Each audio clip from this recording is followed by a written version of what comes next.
Buenas. En el próximo ejemplo vamos a ver cómo se genera corriente en esta espira y para ello vamos a aplicar la ley de inducción electromagnética, la ley de Faraday, y también seremos capaces de calcular la dirección de la corriente que va a aparecer en esta espira, bien sea a izquierda o bien sea hacia la derecha.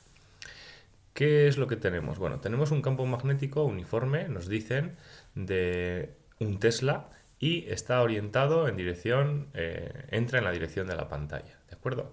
Vale un Tesla en cualquier punto.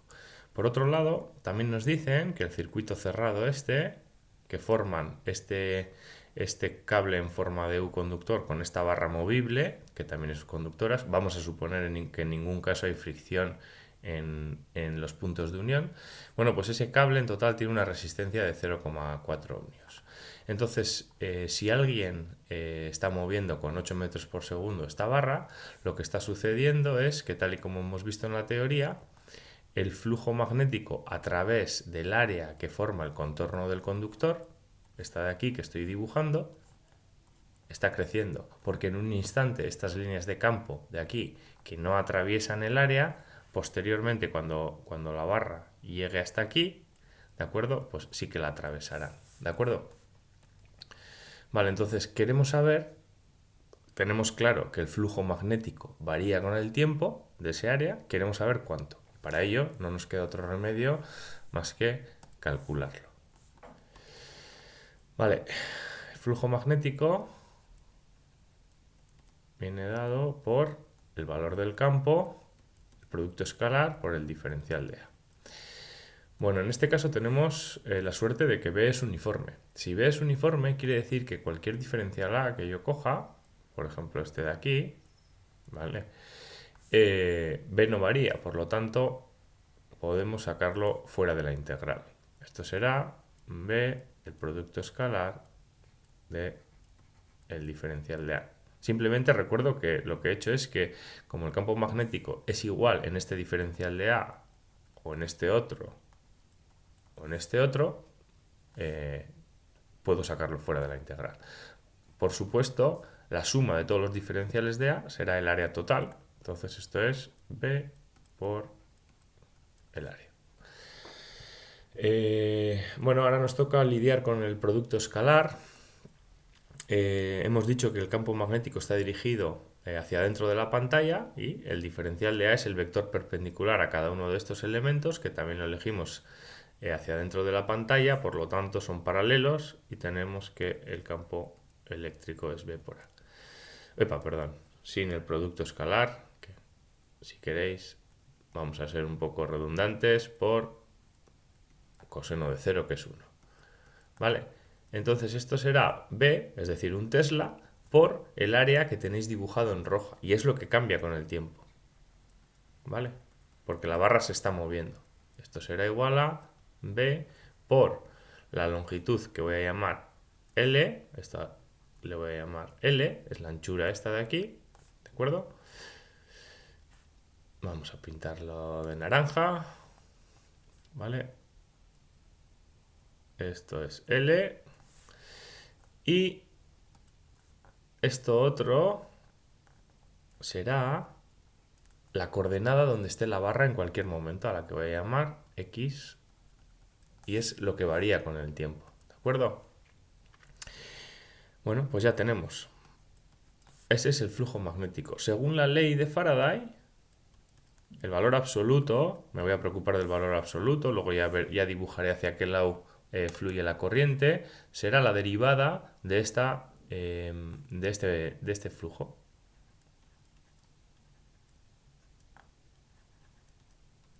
Y esto será igual a la derivada con respecto del tiempo de B por L por la posición en todo momento de la barra. Obviamente B y L van fuera, son constantes y tengo... Esto es la propia definición de la velocidad con la que se mueve la barra, esta de aquí. Entonces esto será BLV. Os he dicho más de una vez que hablar en materiales ómnicos, como es el metal que tenemos, hablar de la fuerza electromotriz o la diferencia de potencial entre dos puntos y hablar de corriente es lo mismo. Esto es lo mismo que la corriente inducida por el valor de la resistencia. De tal forma que, como lo que nos piden es la corriente inducida, será los voltios que hemos generado partido por la resistencia. Bien, ahora nos tenemos que preguntar, bueno, ¿hacia qué lado va? ¿Sentido horario? Solo hay dos posibilidades, sentido horario o sentido antihorario. Bueno, para eso vamos a recurrir a la ley de Lenz, que básicamente nos dice, como os decía en el vídeo, que se opone al cambio. El flujo está aumentando en la dirección que entra en la pantalla. Por lo tanto, para mantener el mismo valor, se ha de generar un campo magnético hacia vosotros, así, y eso, solo con la ley de la mano derecha, si ponéis el dedo gordo apuntando hacia vosotros, la corriente inducida será esa de ahí. ¿De acuerdo? Vale, ahora lo próximo vamos a lidiar con el apartado B, que nos pregunta qué fuerza hay que hacer sobre la barra para mantener su velocidad constante. Claro, uno puede pensar, os he dicho, imaginaros que no hay fricción. El peso se anula con la fuerza normal. Por lo tanto, joder, si alguien diese un pequeño impulso inicial y lo pone a 8 metros por segundo, como en teoría la barra no sufre ninguna fuerza, mantendrá esos 8 metros por segundo, ¿de acuerdo? Nadie le hace ninguna fuerza, seguirá con velocidad constante y en línea recta con 8 metros por segundo, entonces implicaría que estáis produciendo corriente, una corriente inducida que acabamos de calcular, de forma gratuita. Obviamente hasta que se acabe lo que es el carril, pero suponed que tenéis un carril kilométrico, que aquí no hay fricción y que eso sigue para adelante, sería un chollo. Tendríais a coste cero electricidad. Obviamente algo falla, ¿no? No es verdad lo que he dicho. La pregunta es, lo que falla es la hipótesis inicial. Para que esta barra se mantenga con 8 metros por segundo hacia la derecha, ¿alguien le tiene que hacer una fuerza? La respuesta es sí. Recordad que tenéis una corriente que acaba de aparecer, la corriente inducida, sumergida dentro de un campo magnético. Lo que quiere decir que, como vimos, va a sentir una fuerza, que es esta, la de la corriente, el vector L que define el cable, por el B externo, que es el 1 Tesla que entra en la pantalla. Esta corriente de aquí es la corriente que pasa por el cable que tenéis en verde. Entonces, la corriente es la corriente inducida. Si alguien lo para, esa corriente desaparece y la fuerza desaparece. Pero como está en movimiento con 8 metros por segundo, existe una fuerza. Bien, me voy a preocupar del módulo, ¿de acuerdo? El módulo. Y el módulo será la corriente inducida por lo que mide L, vamos a usar la misma letra, por el valor del campo, por el seno de 90, que es 1. ¿Sí? Bueno, podemos poner el valor de la corriente inducida, que lo hemos calculado, por el B cuadrado, L cuadrado. Esa es la fuerza, el módulo de la fuerza que va a sentir esta barra. Ahora, calculemos hacia dónde va esa fuerza. Bueno, pues esa fuerza, vamos a usar otro color, esa fuerza, si L es el vector que va de A a B y B va para abajo, esa fuerza, el producto vectorial está perpendicular, o sea, estará en el plano de la pantalla y apunta hacia atrás. Es decir, la fuerza se opone a que alguien, bueno, en este caso otra fuerza externa, que seré yo, mueva la barra con 8 metros por segundo hacia la derecha. Es por eso que no conseguimos electricidad gratis. ¿De acuerdo? Podríamos calcular, tal y como se os pide en el apartado C, la potencia realizada tanto por la fuerza externa que yo tengo que hacer, voy a llamarla a esta fuerza Arich-Leonardo, que es la que tiene que tirar para que eso no se pare, y también podemos calcular la fuerza que se disipa debido a la ley de Ohm en este circuito por el hecho de que circule una corriente. Vale. Bueno, pues la potencia que yo he de hacer será la fuerza por la velocidad. Por lo tanto, será BL cuadrado V cuadrado. He añadido una V aquí al multiplicar, partido por R. Según la ley de Ohm, la potencia disipada será la corriente al cuadrado por la resistencia. Pero la corriente al cuadrado es BLV todo y al cuadrado. Estoy usando esta expresión de aquí dividido entre R cuadrado por R. Y eso es lo mismo que, obviamente, BL cuadrado, V cuadrado. Son idénticas, ¿de acuerdo? Como no pueden ser de otra forma. La potencia que crea, la potencia que introduce en nuestro circuito una fuerza electromotriz, si os acordáis, es esta, y será BLV por BLV partido por R. Por lo tanto, todo es coherente y la fuerza... Epa, esto me he colado. BLV al cuadrado partido por R. Son todas iguales, como no podría ser de otra forma. Por lo tanto, la energía se conserva y no está pasando nada raro.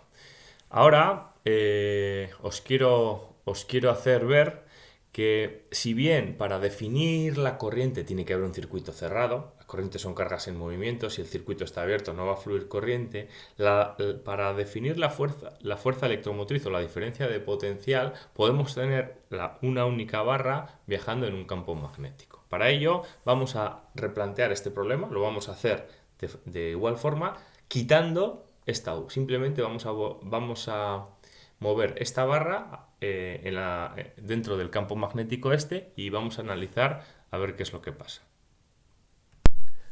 Bueno, he hecho un poco de magia, he borrado todo y he hecho un dibujo idéntico a este. Tenemos la misma barra con la misma longitud, con la longitud L, la misma velocidad y se mueve dentro del mismo campo uniforme. Lo único diferente es que me he cargado el circuito en forma de U. La pregunta es, ¿se va a generar corriente? Pues en la barra no se va a generar ninguna corriente porque no necesito un circuito cerrado. Pero sí se va a generar una diferencia de potencial entre sus dos extremos, que es lo que voy a calcular. ¿Por qué? Bueno, acordaros que una barra de estas conductoras es una barra con electrones libres que se pueden mover libremente. Entonces, al final tenemos cargas, los electrones, voy a dibujar un electrón aquí, tenemos un electrón por aquí, que se está moviendo con cierta velocidad v, que es la de la propia barra, dentro de un campo magnético. Eso quiere decir que, como sabéis, va a sentir una fuerza que es esta, donde esta es la carga del electrón negativa. Vale, ¿hacia dónde va esa fuerza? Bueno, si la velocidad va hacia la derecha y v va, el campo magnético, perdón, entra en la pantalla, v por b sería una fuerza para arriba, pero como son los electrones los que la van a padecer, pues la fuerza será hacia abajo. Eso quiere decir que los electrones van a empezar a apilarse en este extremo de la barra, porque la fuerza magnética, esta que acabamos de calcular, es hacia abajo. Automáticamente, porque la carga en su origen, perdón, porque la barra en su origen era neutra, automáticamente esta región de la barra se está quedando cargada positivamente. Eso implica que va a aparecer un campo magnético, un campo eléctrico por la diferencia de cargas. Tenéis una región con cargas positivas y otra región con cargas negativas. Estará apareciendo un campo magnético, es recto, aunque no lo creáis, de esa forma. ¿Vale? ¿Cuándo va a cesar? Eso es un equilibrio. ¿Cuándo van a cesar los electrones de viajar hasta este extremo y poblar esa zona? A ver, que se me ha salido ahí. ¿Cuándo va a cesar? Bueno, pues cuando el campo eléctrico que se está generando